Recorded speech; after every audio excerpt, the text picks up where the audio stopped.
La parole de Dieu est un trésor inestimable.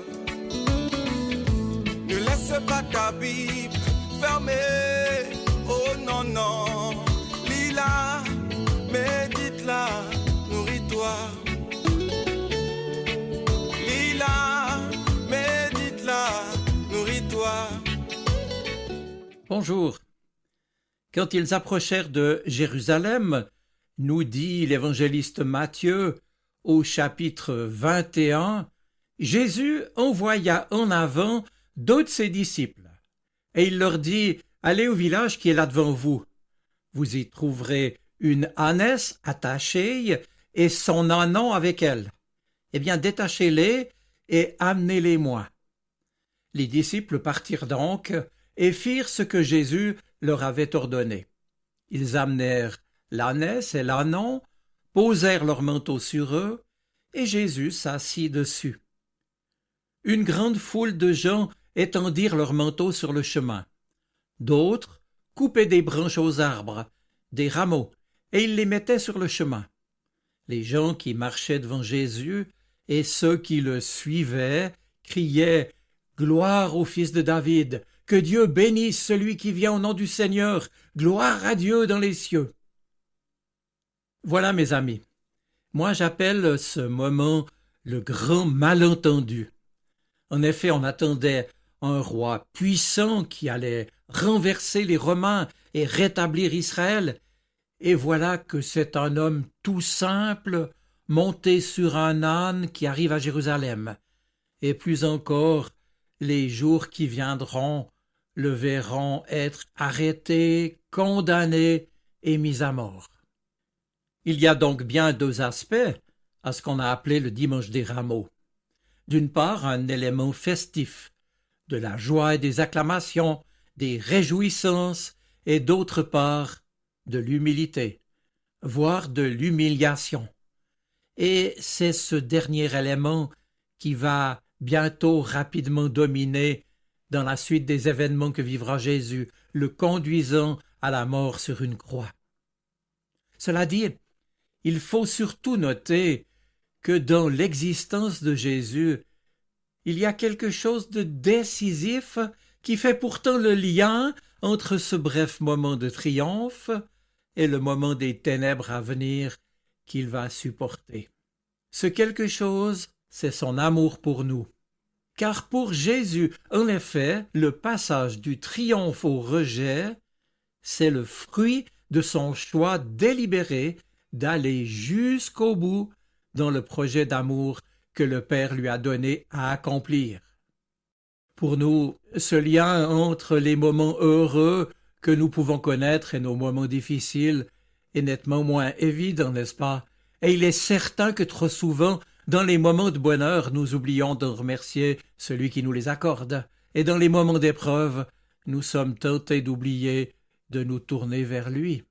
Mais revenons à Jésus, car pour lui, sa dernière parole sur la croix attestera précisément que l'ensemble de sa vie, toute sa vie, a été tournée vers Dieu, et cela même alors qu'il reprend à son compte la prière du psaume 22. « Mon Dieu, pourquoi m'as-tu abandonné ?»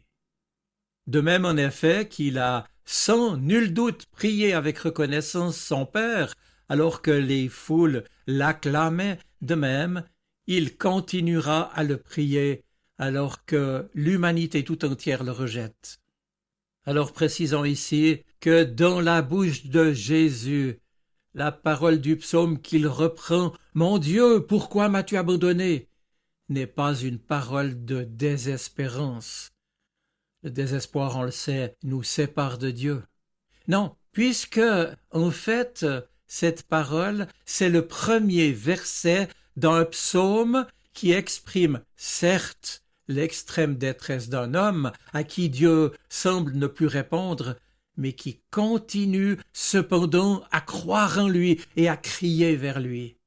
Cette prière, menée jusqu'au bout, envers et contre tout, obtiendra l'impossible, et nous le constaterons au matin de Pâques. Ainsi, Jésus nous dévoile la profondeur de sa propre relation à Dieu son Père, et sa prière nous attire et nous invite aussi à prendre nous-mêmes de la hauteur par rapport à nos manières d'être en relation avec ce qui fait notre quotidien devant Dieu, inviter que nous sommes dès lors à plonger davantage dans la lumière de la miséricorde divine, quelle que soit l'obscurité qui nous entoure. Mes amis, c'est par le fait que l'amour est plus fort que le mal et l'obscurité, qu'une brèche va bientôt s'ouvrir dans le mur infranchissable de la mort, et que Dieu va répondre en redonnant la vie. C'est en acceptant de passer des acclamations du dimanche des rameaux au rejet du vendredi saint, en s'enfonçant librement dans les ténèbres de la mort, que Jésus a brisé le mur jusqu'ici infranchissable qui séparait la joie et la peine, la vie et la mort, la lumière et les ténèbres. Alors, soyons-en certains, c'est l'amour de Dieu qui habitait tout entier Jésus le Christ. C'est son humilité, c'est son obéissance, c'est cet amour qui lui a permis de briser ce mur infranchissable. Si nous comprenons cela, alors la succession des événements qui conduiront Jésus jusqu'au tombeau vide nous aideront à comprendre aussi qu'avec lui, ce n'est pas une continuité de gloire humaine que la mort vient toujours interrompre, mais qu'il s'agit ici de la continuité de l'amour qui est vainqueur de la mort. Et cela nous dit aussi qu'être maintenant disciple du Christ, c'est emprunter un chemin semblable de foi et d'amour. Seule l'humilité du Christ, serviteur, a manifesté la tendresse et l'amour du Père. Et c'est notre propre libre choix de le suivre dans notre quotidien qui peut nous conduire alors à découvrir qu'il n'y a pas de plus grand amour que de donner sa vie pour ceux qu'on aime, comme dira Jésus. Un grand malentendu, ai-je dit en commençant. Certes, nous sommes touchés de voir les gens de Jérusalem l'acclamer, agiter leurs rameaux et jeter leurs manteaux devant Jésus. Mais nous le savons, ce n'est que la joie d'un moment, un feu de paille. On acclame aujourd'hui celui qu'on haïra demain, qu'on rejettera et qu'on crucifiera.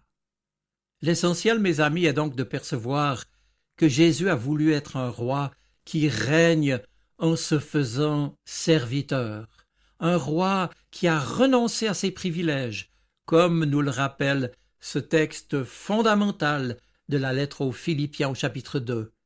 Je cite, « Jésus n'a pas jugé bon de revendiquer son droit d'être traité à l'égal de Dieu, mais au contraire, Christ s'est dépouillé lui-même en prenant la condition de serviteur. » Ce roi, vous l'avez compris, n'est donc pas un roi comme les autres rois. C'est un roi dont la toute-puissance est une puissance d'amour qui vient briser la spirale de la haine et de la violence suscitée par le mal et la mort. C'est cet amour uniquement qui l'a conduit volontairement au don de lui-même pour chacun de nous. Oui, décidément, il n'y a pas de plus grand amour que de donner sa vie pour ceux qu'on aime. Je vous souhaite une bonne semaine. Soyez bénis. Amen. La parole de Dieu est un trésor inestimable. Ne laisse pas ta Bible fermée. Oh non, non.